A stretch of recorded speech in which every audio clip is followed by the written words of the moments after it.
Welcome back to Game Geeks. I'm your host, Kurt Weigel. Today's episode, The Xantabulous Zorrcer of Zol. Yeah, the title's a little goofy. This uses the PDQ engine, it's Pro's design quality. It's sort of the love child of a rules-light game with some real dice rolling in there. You can download it for free if you just look up PDQ, Pro's design quality game. It's pretty straightforward. It's a nice game. It's a little light for my taste at times, and I like rules light. This game, however, is really interesting because it is a sort of a fairy tale adventure game in which it's sort of like Narnia or Wonderland or any of the fairy tales you typically imagine. You can really put it in there. What I like about this game isn't the setting as much, honestly, because the setting is good. I'm not that much into fairy tale gaming, so it's just not there.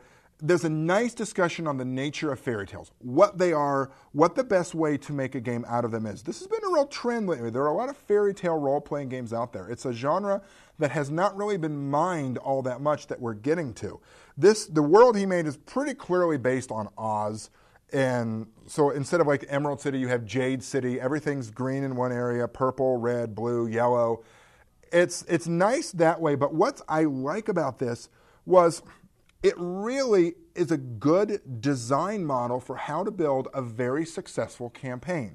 Talking to your players up front, giving them options, letting them vote on what the options are, open discussion, building characters, doing it together, sort of like this organic build together, designing the world, giving them Cliff's Notes or ideas on how the world works, what your ideas for it are, getting feedback from them, discussions.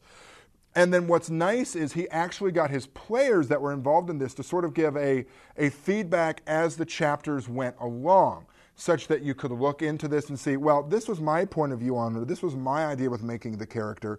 The characters themselves in this are pretty fairy tale. There's a talking crocodile, and a talking crocodile brute with a clock in the middle of his chest that gives him like 3 or 4 letter word descriptions every time he needs something.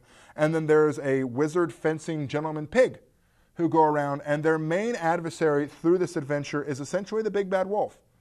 And what they deal with are a lot of the common tropes that you run into in fairy tales, such like, a witch, curses that need to be broken, a good witch, an evil witch, farmers that need help. One of the pig's brothers, the pig character, one of his brothers is basically one of the 3 little pigs. He was the 4th little pig that didn't fit in with the rest of the family. So he went off to do his own thing. If you like fairy tale games, if you like the PDQ system, this is really a game that's interesting to get your hands on. If you like one of those things, this is well worth the look. The PDQ system fuels several other types of games. It's good to get your hands on if you like a rules light with some dice rolling in it sort of engine. It's really nice as an architect design for a role-playing game. If you have any questions or comments you'd like to contact us, please feel free to use this email, knweigel@yahoo.com. For Game Geeks, I'm your host, Kurt Weigel. Good day and good gaming.